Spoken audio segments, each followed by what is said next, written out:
What's more scary, that music or my costume? Whipping up some spooky spirits and devilish dishes is just another day at the office for this week's chef on a shoestring, Jason Santos. He's executive chef at Gargoyles on the Square in Somerville, Massachusetts, but you may recognize him from his electric blue hair and second place finish on Gordon Ramsay's reality show Hell's Kitchen. This week we doubled our shoestring budget to $80 for a special Halloween party menu, backed with some of Jason's tricks and treats. Great to have you with us. Thank you so much for being here. Trick or treat. What do we have on the menu? We are making the most amazing Halloween food ever. So we have these bat wings that are actually smoked duck, and we have some devilish eggs, fresh crab salad, some spooky kung pao calamari, and of course some pumpkin French toast. Sounds good to me. Let's get started. So delicious. So we're going to start with the deviled eggs. These are amazing. You can certainly put whatever you like on top, but I love crab meat, so I'm going to make it just a simple vinaigrette, little olive oil, little Dijon mustard, some fresh herbs, of course some salt and pepper, and a little bit of fresh lemon juice. Just give that a stir.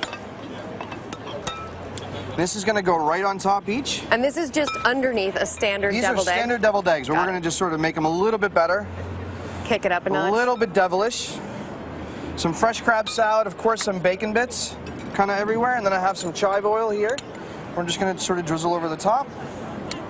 It's beautiful. And now, what are you calling these for the Halloween special? These are crab devilish eggs. Crab devilish eggs. All right, on to the next thing. So here we are going to make this awesome. This is one of my favorite things ever. This is a calamari. And so this is a great technique to make the kung pao sauce. So here, the kung pao sauce, I start a little bit of sesame oil. Sort of all the flavors of China, some ginger. It smells really good. Some onion. Saute that for just, 10 seconds. Some fresh scallion. We deglaze this with sherry.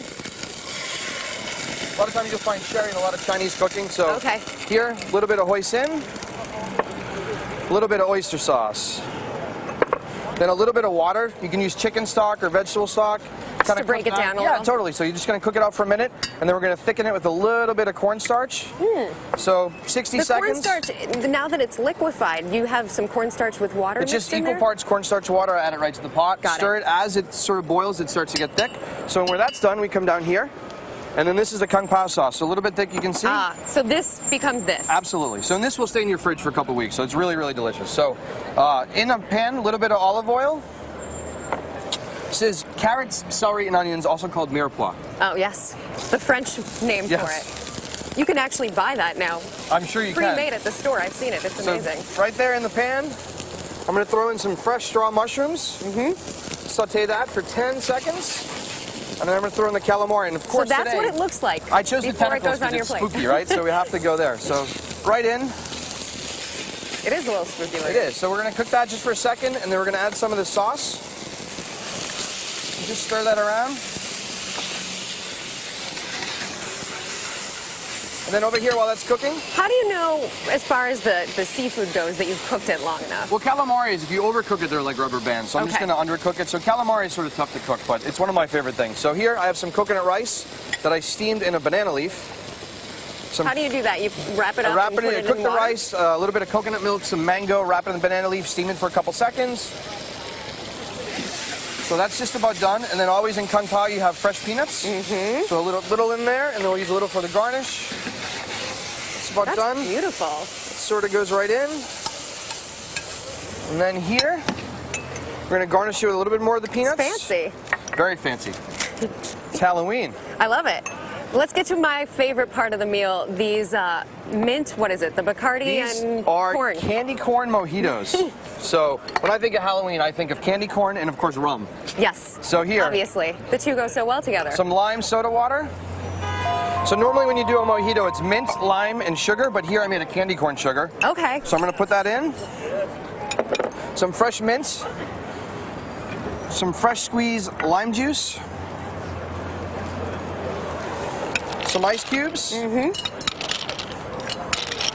then, I think, the best part, some rum. Does it matter you're using Bacardi here? Is it? I mean, I like Bacardi, it's great, but you could use any kind of rum, so that just gets shaken a little bit. Did I hear rum?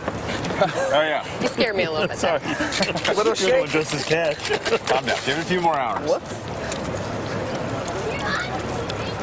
That goes in. There's one already made, guys, but I can't reach it in this costume. Right up your alley. So it gets garnished. All right. A little bit of candy corn. I know, I love candy corn, right? Now we are going to figure out what we're voting on for next week for our Chef on a Shoestring. You decide what's on next week's menu. Here are your choices. For eggplant parmesan, simply call **01. For vegetarian tacos, just call **02. Remember, you don't have to text, you just have to dial. And for no meat meatloaf, simply call **03. Standard data and message rates apply. I haven't had a chance to even try the drink yet.